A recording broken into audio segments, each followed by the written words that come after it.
Shalom sahabatku, sebelum kita merenungkan kebenaran firman Tuhan di pagi hari ini, mari kita sama-sama berdoa.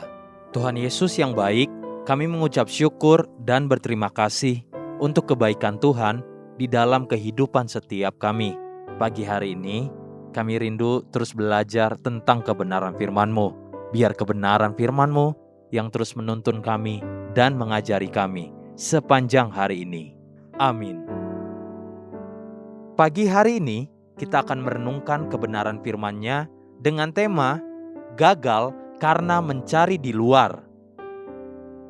Mari kita buka Alkitab di dalam kitab 1 Tawarik pasal 29 ayat 3 sampai ayat yang kelima. Demikian firman Tuhan. Lagi pula oleh karena cintaku kepada rumah Allahku, maka sebagai tambahan pada segala yang telah kusediakan bagi rumah kudus, aku dengan ini memberikan kepada rumah Allahku dari emas dan perak kepunyaanku sendiri. 3.000 talenta emas dari emas Ofir dan 7.000 talenta perak murni untuk menyalut dinding ruangan, yakni emas untuk barang-barang emas dan perak untuk barang-barang perak dan untuk segala yang dikerjakan oleh tukang-tukang. Maka siapakah pada hari ini yang rela memberikan persembahan kepada Tuhan? Menachem Mendel, seorang Yahudi Rusia yang setelah Perang Dunia Kedua pada tahun 1946 sampai 1958 selama 12 tahun mendekam di penjara politik Rusia. Bersama-sama dengan mereka yang dipenjarakan tanpa kesalahan kriminalitas yang berarti, namun hanya karena mereka adalah musuh politik penguasa yang memerintah saat itu, maka banyak dari orang-orang pintar, ilmuwan, dokter, pengacara, dan lain-lain yang terpaksa harus mendekam di dalam penjara beberapa tahun lamanya.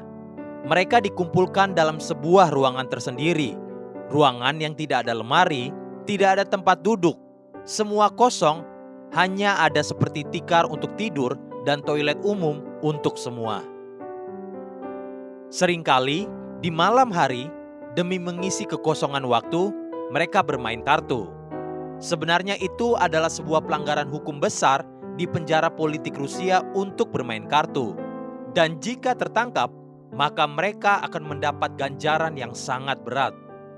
Satu waktu, Menachem Mendel menyaksikan teman-temannya bermain kartu bersama di malam hari. Dan kebetulan, seorang penjaga penjara mendengar bunyi kartu. Lalu penjaga penjara itu masuk dan bertanya, "Siapa yang bermain kartu?" Semua mereka berkata, "Tidak ada yang main kartu. Silakan lihat saja."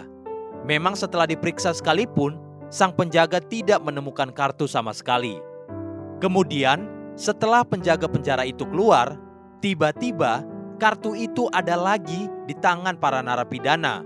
Maka mulailah mereka bermain kartu kembali. Untuk kedua kalinya, sang penjaga mendengar suara kartu.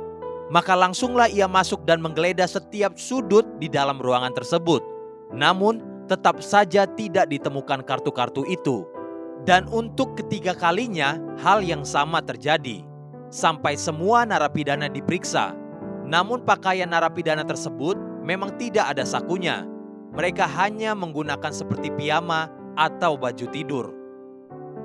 Keesokan paginya, Menachem Mendel bertanya kepada salah seorang narapidana, bagaimana mereka menyembunyikan kartu-kartu tersebut?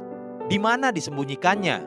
Lalu salah seorang dari mereka berkata, "Di sini ada seorang pencuri ulung yang paling mahir dan cepat di seluruh Moskow." Ketika penjaga penjara masuk, pencuri ulung itu segera mengambil kartu tersebut dan memasukkannya ke dalam saku sang penjaga. Karena penjaga itu mencari ke sana ke sini dan tidak mencari di dalam saku celananya sendiri, maka kartu-kartu tersebut tidak pernah ditemukan. Pada saat sang penjaga itu keluar, pencuri itu mengambil kembali kartu tersebut dari saku celana sang penjaga. Itulah sebabnya penjaga itu tidak pernah berhasil menemukan kartu-kartu tersebut. Pelajaran sederhana namun berharga bagi kita. Untuk mencari sesuatu yang indah dan mulia, jangan sekedar cari di luar, tapi coba lihat ke dalam. Kita seringkali gagal untuk bersyukur, untuk berkarya, dan hidup berdampak. Sebab kita sibuk melihat keluar. Kita memperhatikan kekurangan orang lain, kita mengharapkan orang lain berbuat ini dan itu. Coba perhatikan sikap Daud yang berbeda. 1 Tawarik pasal 29 ayat yang ketiga.